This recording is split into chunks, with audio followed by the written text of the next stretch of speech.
รูปถ่ายรูป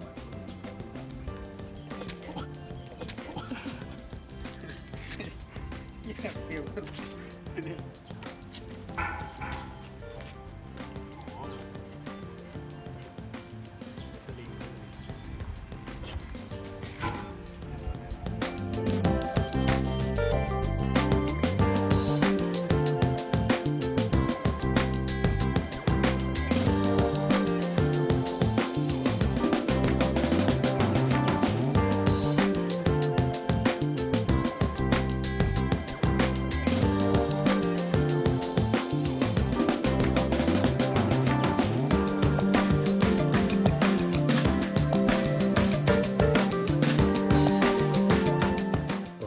มาแล้ว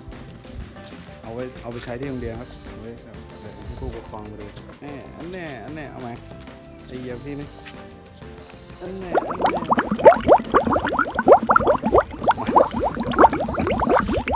บขอความคิดเห็นนะครับ